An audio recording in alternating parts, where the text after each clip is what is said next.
할렐루야.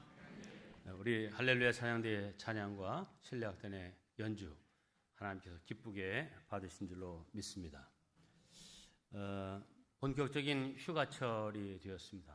이미 휴가지에 가 계신 분들도 계시고 또 휴가를 떠날 계획을 갖고 계신 분들도 계실 텐데 모쪼록 영육간에 강건하시고 안전한 휴가를 보낼 수 있기를 주님의 이름으로 축복합니다.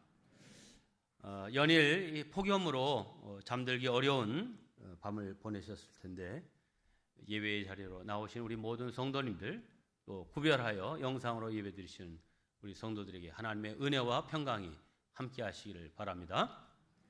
특별히 수련회와 여름 성경학교를 위해서 현장에서 수고하는 목회자들과 선생님들 그리고 자원하여 섬기고 후원해 주시는 학부모님들을 비롯한 모든 성도님들에게 담임 목사로서 감사의 말씀을 드립니다. 2020년과 21년 2년 동안은 수련회와 성경학교 다 영상으로만 온라인으로만 진행할 수밖에 없었는데 금년에는 감사하게도 다 현장에서 진행하고 있습니다. 그래서 더 힘든 면도 없잖아 있지만 참 은혜가 넘치고 역시 모여야 되는구나 하는 생각을 다 모두가 하고 있습니다. 이번 주에도 내일부터 토요일까지 학생부 1차, 2차 그동안 못 갔던 학생들이 한꺼번에 가서 두 조로 나누어서 제주도 비전 출입이 있고요. 또 주말에는 유아 유치부 여름 성경학교가 진행됩니다. 은혜롭고 안전하게 진행되도록 쉼 없이 여러분들께서 기도해 주시기를 부탁드립니다. 오늘 말씀의 제목을 다시 한번 함께 하겠습니다. 말씀의 약속을 붙잡고 기도하자. 우리가 원포인트 설교를 하고 있는데 원포인트 설교 본문이 오늘만 시편으로 들어왔다가 다시 레위기로 나가게 되어 있습니다. 오늘 본문은 시편 89편입니다. 이 말씀은 하나님과 다윗 사이의 언약에 근거해서 하나님 이 다윗 왕조 유다를 반드시 지켜 주시옵소서 청원하는 기도의 내용입니다. 문제는 지금 이 유다가 열방의 조롱거리가 되고 이러다가 우리나라가 완전히 망하는 거 아닌가 하는 이런 두려움에 빠져 있습니다. 대부분의 성경학자들은 오늘 이 시편 89편은 열왕기상 14장의 상황을 근거로 지어진 시라고 생각하고 있습니다.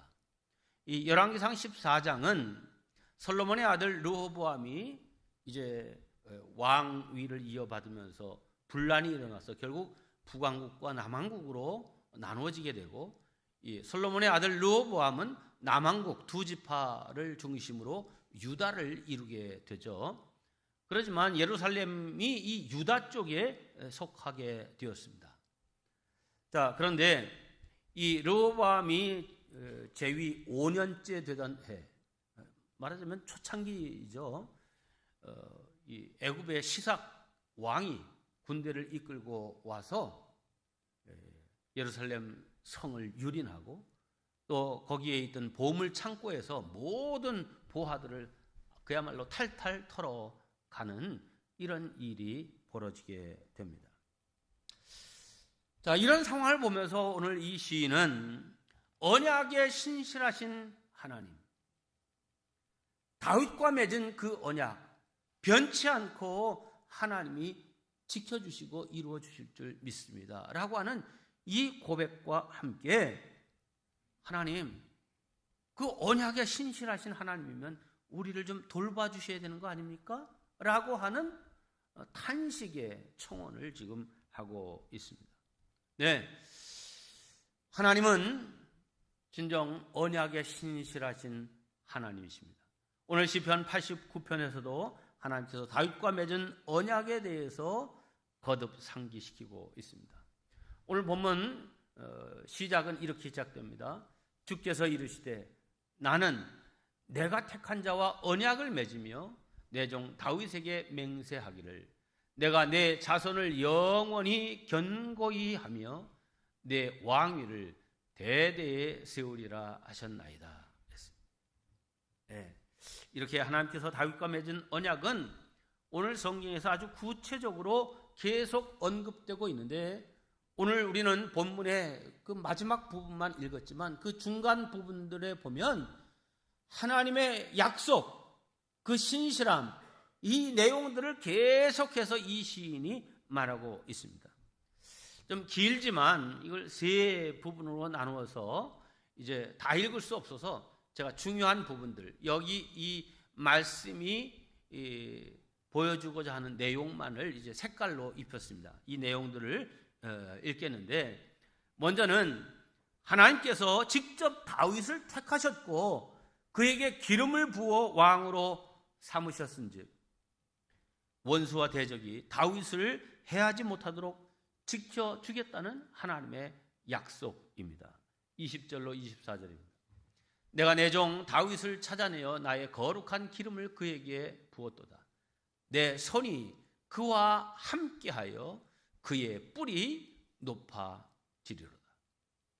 중간에 원수들이 너를 해하려고 하지만 다 막아주고 네 뿔이 오히려 그들 중에서 높아지리라 합니다. 이어서 하나님은 신실하시고 인자하신 분으로서 언약을 굳게 지킬 것이지만, 만일 내 자손이 하나님의 계명을 지키지 않으면 회초리와 채찍으로 사랑의 징계를 내리겠다 하는 그런 말씀입니다. 28절로 32절입니다. 그와 맺은 나의 언약을 굳게 세우며 그의 왕위를 하늘의 날과 같게 하리로다. 만일 그의 자손이 내 계명을 지키지 아니하면 채찍으로 그들의 죄악을 벌하리로다. 네, 이렇게 사랑의 징계를 할 수도 있다. 그러나 결코 나의 언약을 폐하거나 깨뜨리지 않고 다윗의 후손을 장구하게 지켜주마 하는 약속이 이어지고 있습니다. 33절로 37절입니다. 그러나 비록 내가 사랑의 징계는 하겠지만 내 언약을 깨뜨리지 아니하고 그 후손이 장구하고 영원히 견고하게 되리라. 네, 하나님은 내가 한 약속 반드시 지키마 하는 언약의 말씀을 주신 것입니다. 그런데 이렇게 하나님의 그 신실하심, 진실하심, 변함없으심을 찬양하던 이 시인이 38절부터는 완전히 180도 돌변하여 분위기가 싸늘한 그런 말을 하고 있습니다. 오히려 하나님께 항의하는 어조로, 하나님, 당신께서 이렇게 분명하게 약속하셨는데 이거 하나도 지키지 않고 있지 않습니까? 라고 하는 이 속의 울분 같은 거를 지금 토해내고 있습니다. 38절로 41절입니다. 그러나 버리셨으며 욕되게 하셨으며 파괴하시며 탈취를 당하며 욕을 당하나이다. 아니, 채찍질을 할지언정 망하지 않게 하시겠다는 그 하나님께서 도대체 어디 계시고 우리로 하여금 이런 수치와 이런 아픔을 겪게 하십니까? 약속하셨으면 지켜주셔야지. 이게 뭡니까? 항의하는 것입니다.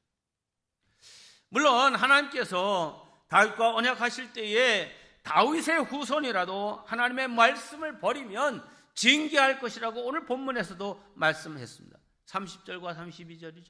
근데 이 말씀은 사실은 사무엘 하에 있는 말씀을 그대로 가져온 말씀입니다. 사무엘하 7장에 이렇게 되어 있습니다. 나는 그의 나라 왕위를 영원히 견고하게 하리라. 색깔이 핀 겁니다. 만일 죄를 범하면 내가 사람의 매와 인생의 채찍으로 징계하려니와 내 집과 내 나라가 내 앞에서 영원히 보존되고 내 왕위가 영원히 견고하리라. 징계는 할지언정 영원히 버리지는 않을 것이라고 약속하셨습니다. 오히려 원수들 앞에서 내 뿔이 높아질 것이라 맹세하셨습니다.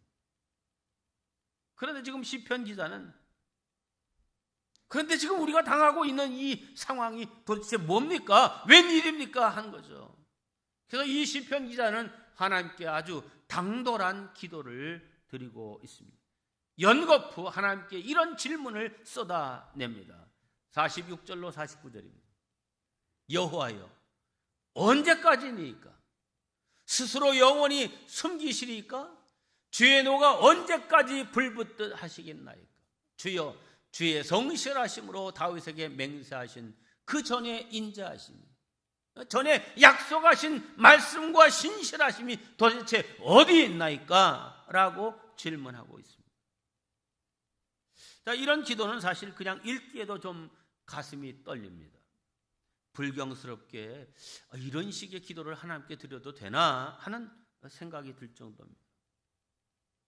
그러나 성도 여러분, 이것이 하나님의 언약을 믿는 자녀된 성도가 누리는 은혜요 특권임을 아시기 바랍니다.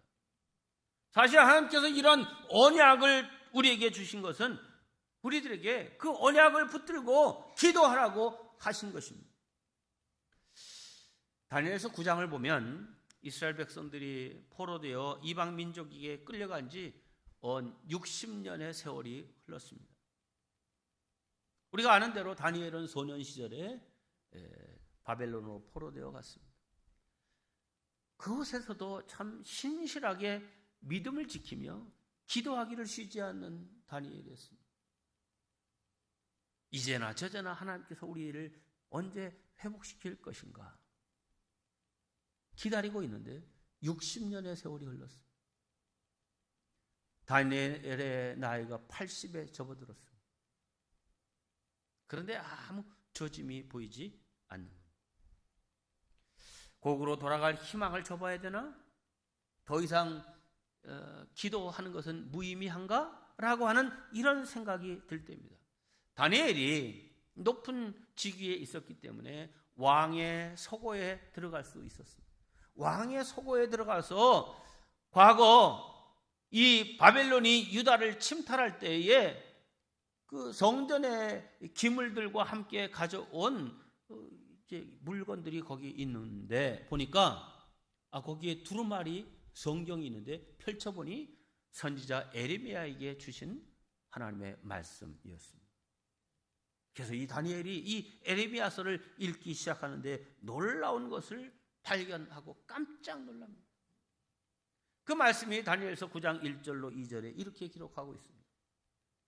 메대 족속 아하스웨로의 아들 다리오가 갈대아 나라 왕으로 세움을 받던 첫해 곧 그 통치 원년에 나 다니엘이 책을 통해 여호와께서 말씀으로 선지자 에레미야에게 알려주신 그 년수를 깨달았나니 곧 예루살렘의 황폐함이 70년 만에 그치리라 하신 것이니라.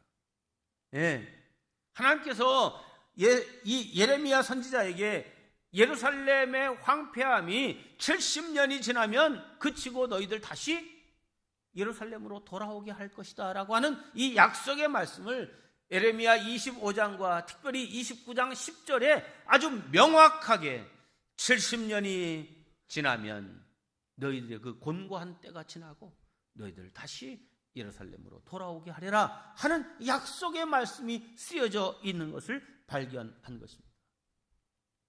이때 다니엘이 취한 행동이 무엇입니까? 그날부터 그 약속의 말씀을 붙들고 금식 기도에 들어갑니다. 목숨을 거는 기도를 드린 것입니다. 9장 3절로 4절 17절입니다. 내가 금식하며 베옷을 입고 죄를 덮어쓰고 주 하나님께 기도하며 간구하기를 결심하고 내 하나님 여호와께 기도하여 자복하여 이르기를 크시고 두려워할 주 하나님 주를 사랑하고 주의 계명을 지키는 자를 위하여 언약을 지키시고 그에게 인자를 베푸시는 이시여 그러하온즉 우리 하나님이여 지금 주의 종의 기도와 간구를 들으시고 주를 위하여 주의 얼굴빛을 주의 황폐한 성소에 비추시옵소서. 무슨 말입니까? 한마디로 하나님은 약속을 지키는 그런 언약의 하나님이시죠. 그러니 당신이 약속한 것 지켜주세요. 우리 민족에게 해방의 은총을 베풀어 주세요. 황폐한 예루살렘 성을 당신의 환한 빛으로 비추시고 다시 회복의 은혜를 주세요. 이렇게 하나님께서 주신 약속을 붙들고 기도하는 것입니다. 여기서 우리가 특별히 주목할 것은 맨 마지막 절 17절인데, 주를 위하여 당신의 얼굴빛을 예루살렘에 비추소서 하는 그런 말씀입니다. 당신의 이름을 위하여 이렇게 해주세요 라고 하는 기도. 무슨 말입니까? 이스라엘의 해방과 예루살렘의 회복은 하나님께서 약속한 것이니, 지금 내가 기도해서가 아니라 그렇게 하심은 하나님 당신의 말을 이루시기 위한 약속의 성취이니 당신을 위해서라도 이 일 반드시 이루어 주옵소서라고 하는 그런 담대한 기도입니다. 네, 다니엘은 하나님이 하신 약속의 말씀을 붙들고, 하나님 당신의 이름을 위해서라도 이거 반드시 이루어 주십시오 라고 담대한 기도를 드린 것입니다. 이런 기도의 결과가 어떻게 되었습니까? 놀랍게도 견고하게만 보이던 바벨론 제국이 신흥 제국 메대의 순식간에 망하고 곧이어 페르시아에게 복속됩니다. 그리고 페르시아 제국의 고레스 왕은 이 유다 백성들에게 너희들 고국으로 돌아가도 좋다라고 하는 칙령을 발표하게 됩니다. 할렐루야. 성도 여러분, 우리가 분명히 알아야 될 사실은 당돌해 보이는 이런 기도는 다니엘과 같은 사람만 할 수 있는 기도가 결코 아니라는 사실입니다. 우리들도 동일하게 하나님의 자녀이기에 그런 은혜와 특권을 가진 하나님의 자녀들임을 확신하시기를 주의 이름으로 축복합니다. 그렇습니다. 하나님의 약속을 붙들고 드리는 기도와 그저 하나님 저 너무 어려워요, 힘들어요, 아파요, 도와주세요, 살려주세요 하는 이런 기도와는 그야말로 천지차이인 것입니다. 자, 예를 들겠습니다. 66년 동안 5만 번 이상의 기도응답과 1만 명 이상의 고아를 먹이고 입히고 교육시켰던 영국의 조지 뮬러 목사님. 그는 일평생 세계의 주님의 약속의 말씀 그 구절을 붙들고 기도함으로 그 일을 다 이룰 수 있었습니다. 시편과 빌립보서 마태복음의 말씀입니다. 먼저 시편 말씀.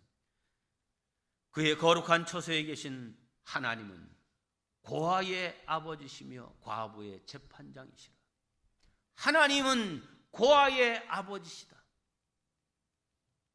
하나님, 이 고아들 내가 책임질 사람들 아니죠. 당신이 아버지라고 하셨으니 아버지 당신이 책임져 주셔야 됩니다. 두 번째, 빌립보서 4장 19절.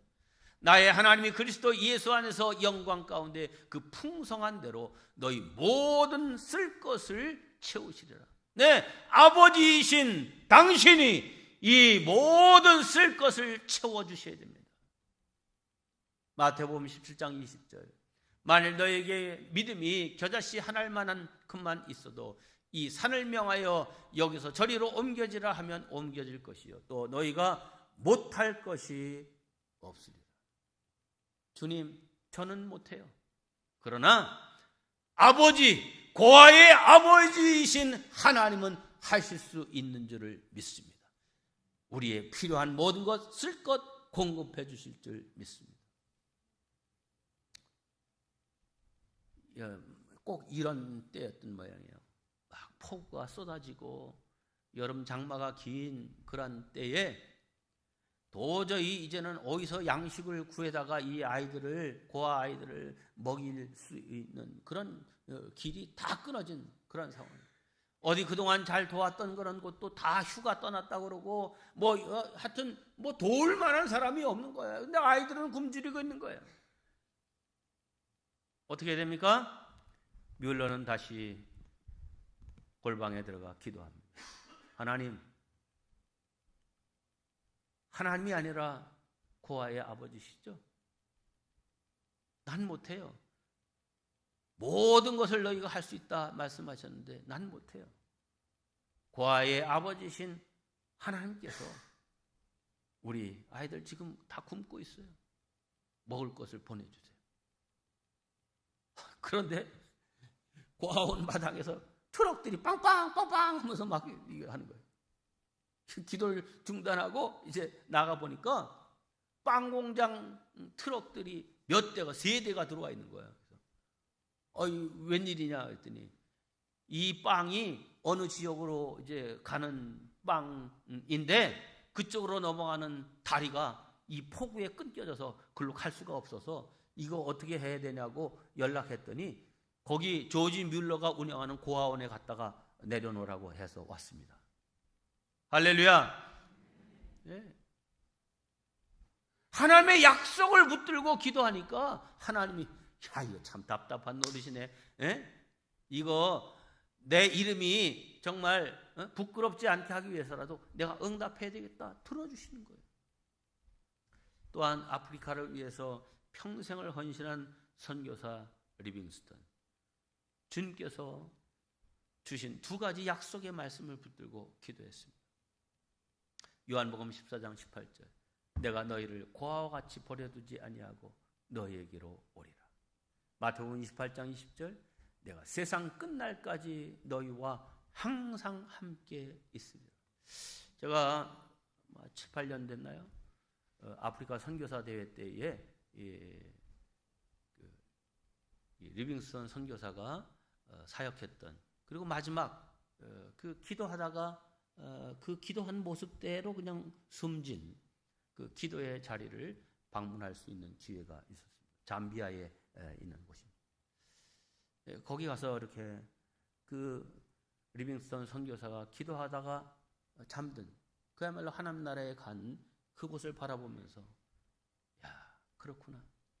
거기 가보니까요, 정말 끝도 없이 뭐 어디서 누구한테 도움을 청하고 어디로 가야 뭐가 있을 거라고 하는 생각이 도무지 나지 않는 그런 곳입니다. 그런 곳에 의지할 것 없는 곳에 내가 너를 떠나지 아니하고 내가 너를 도우리라. 세상 끝날까지 내가 너와 함께하리라. 이 약속의 말씀을 붙들 수밖에 없었겠다. 그리고 그 약속의 말씀을 붙들고 끝까지 이 자리를 지켰구나 하는 생각에 눈시울이 붉어졌습니다. 2년 전에 저희 어머니와 장모님께서 나흘 차이로 돌아가셨을 때 저에게 가장 슬펐던 일은 그분들의 기도가 중단되었다는 사실입니다. 그때 제 생각에 야, 누가 이제 나를 위해서 기도해 줄 건가? 나뿐만 아니라 가족과 교회를 위해서 그 2분 어머니들처럼 기도해 줄 사람이 과연 있을까 하는 생각이 들었고, 마치 2 날개가 다 떨어진 것 같은 새와 같은 그런 느낌이 들었습니다. 그러나 기도하는 가운데 하나님의 약속의 말씀이 떠올랐고 낭망했던 마음에 새 용기를 갖게 되었습니다. 바로 로마서 8장 26절의 말씀입니다. 이와 같이 성령도 우리의 연약함을 도우시나니 우리는 마땅히 기도할 바를 알지 못하나 오직 성령이 말할 수 없는 탄식으로 우리를 위하여 친히 간구하시나니. 그렇구나. 그동안 어머니들의 기도를 의지했는데 실상 성령께서 나를 위하여 중보하시고 기도하고 계시고 성령께서 함께해 주시는구나 라고 하는 이 확신을 갖게 되고, 그동안 어머니들을 의지했다고 하면 이제 더욱 성령을 의지하는 믿음의 사람이 되어야 되겠다 하는 그런 확신을 갖게 되면서 마음의 평안을 찾게 되었습니다. 성도 여러분, 그러므로 우리가 가지고 있는 이 성경은 너무나도 귀한 약속의 말씀입니다.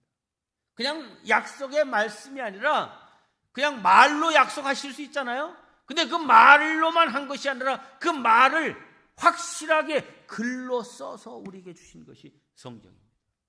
자, 여러분, 여러분에게 부모님이 부모님에게 그런 재산이 있을 거라고는 생각지도 않았는데 돌아가시면서 아들에게 뭔가를 하나 내밀으셨는데 보니까 땅 문서예요. 땅 문서.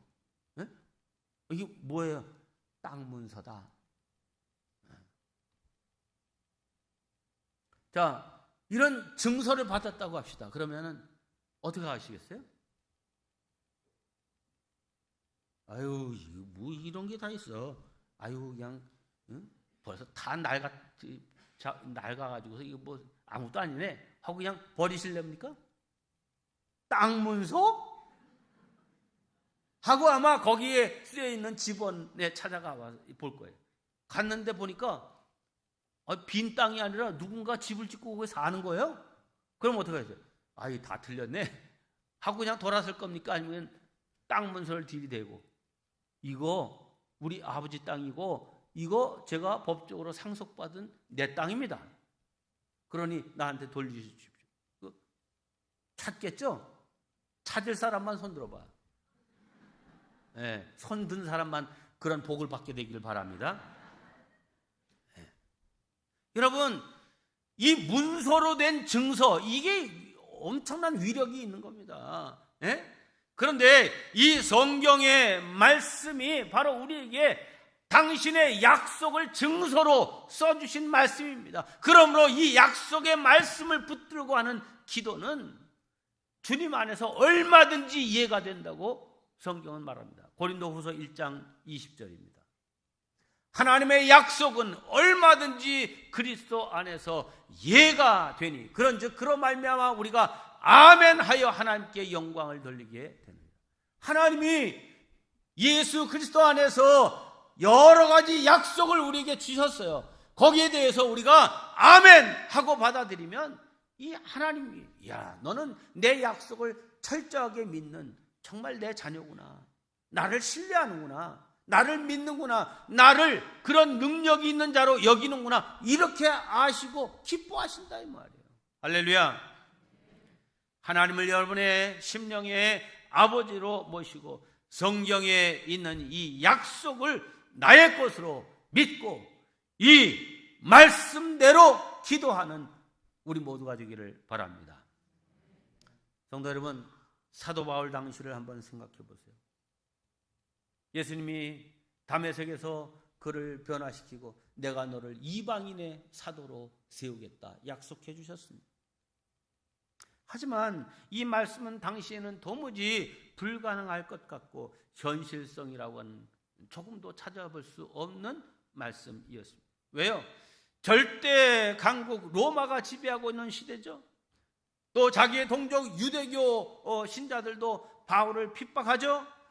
또 우상과 미신들이 진리인 양 여겨졌던 그 당시에 참 이 바울이라고 하는 존재는 초라할 뿐이었습니다. 하지만 그는 이 기독교 복음을 땅끝까지 전파하겠다는 이 사명감으로 충만했습니다. 그는 로마에 가기를 원했고 그리고 당시 땅끝으로 알려졌던 서바나 스페인까지 가서 복음 전하기를 원했습니다. 1차, 2차, 3차 전도 여행을 했지만 결국은 그가 원하던 로마에까지 못 갔습니다. 하지만 보니까 죄수의 몸으로 로마 시민권을 가지고 있어요. 죄수가 되면 가이사에게 항소를 하면 죄수의 몸으로라도 로마에 갈 수 있겠구나 생각을 하고 그렇게 로마에 갔어요. 거기 가서 그곳에서 이제 말하자면 가택 연금 상태에 있으면서 그 로마에 아주 고위직에 있는 사람들을 개별 만나고 이렇게 하면서 복음을 전했던 역사를 우리가 아시죠? 그러나 더 이상 복음을 전할 수 없고 결국 순교당하고 맙니다. 복음의 전파가 이방인으로 전파되는 이것이 거기서 끊어진 것 같았습니다. 2000년이 지난 오늘 이 복음이 바울이 전한 그 복음이 아무것도 아닌 것 같았는데 그 로마 중심부로부터 복음이 확산되기 시작하고 로마 전역 모든 길은 로마로 통한다고 하는 이 로마 시대에 그 군사들이 다니던 길을 따라 복음이 전파되어 온 유럽이 복음화되고 그 복음이 미국으로 건너가고 미국에서 또 우리나라의 복음이 전파돼서 우리가 다 예수 믿는 하나님의 백성들이 되었습니다. 할렐루야.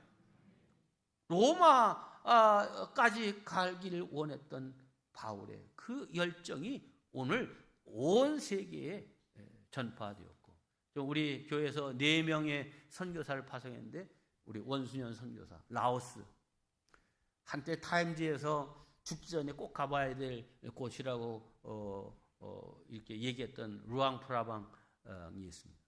그 루앙프라방도 제가 탈북자들이 전부 95% 이상이 라오스를 통해서 이제 태국을 거쳐 이제 남한으로 들어오게 됩니다. 그래서 이 탈북자들을 잘 돕도록 이제 라오스 대사관과 선교사들이 잘 협조 관계를 유지하고 이 루트를 만들기 위해서 제가 서부연회 대표로 라오스에를 갔었죠. 그러면서 그 루앙프라방도 가봤더니 그냥 우리 저 고향 동네 고향 같더라고. 아무것도 없어. 근데 다만 거기 카페만 있더만. 아주 그냥 순박한 시골이야. 라오스 전체가 다. 그런데 그들에게 복음을 전하기 위해서 지금 가 있는 거 아니에요? 네. 세계 곳곳 어떻게 보면 대한민국 선교사가 들어가지 않은 나라가 없을 정도로 지금 온 세계에 복음이 전파됐어요. 바울에게 한 약속이 그대로 다 이루어지고 있는 것입니다. 제가 경험했던 북한 방문에 관한 말씀을 드리고 오늘 말씀을 마치고자 합니다. 저는 북한을 5번 방문했습니다. 평양을 2번, 또 이 남포, 말하자면 서울이 있고 인천이 있는 것처럼 평양의 인천과 같은 곳이 남포입니다. 그리고 금강산과 개성 각각 한 번씩, 이건 뭐 여행차, 뭐 개성은 하루, 금강산 2박 3일 이렇게 갔다 왔고요. 근데 이 평양과 남포는 일주일, 남포는 열흘 동안 이제 다녀오게 됐는데, 이 남포를 갈 때는 통일교육원에 들어가서 북한에 머물면서 주의해야 될, 관광으로 가면은 뭐 일반인들을 만날 기회가 별로 없습니다. 뭐 안내하는 사람들이나 만나지 일반인들 만날 기회가 없는데, 이 남포는 그냥 뭐 관광객들이 가는 곳이 아니기 때문에 일반인들을 많이 만날 수 있는 기회가 있는데, 거기서 주의해야 될 사람들, 상황들, 말해서는 안 되는 것, 질문해서는 안 되는 것들, 또 가져갈 수 없는 물품, 또 돈은 절대로 500불 이상 가져가지 말라, 뭐 이런 여러 가지 주의사항을 받았습니다. 이때 절대로 북한에 가져가서는 안 되는 물품 중에 1순위가 뭐냐? 성경책이더라고요. 생각을 했어요.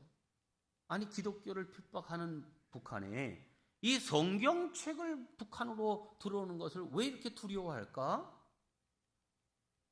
생각할수록 신기했습니다.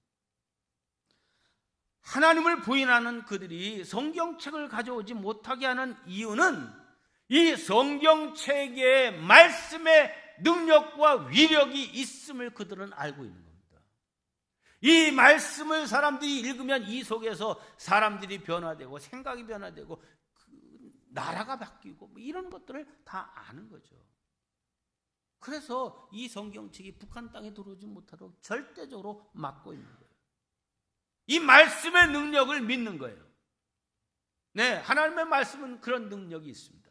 그런데 북한 당국은 그렇게 성경책의 능력을 믿고 두려워하는데, 정작 하나님을 믿는 우리 남한 성도들은 성경책 너무 흔해 빠졌어.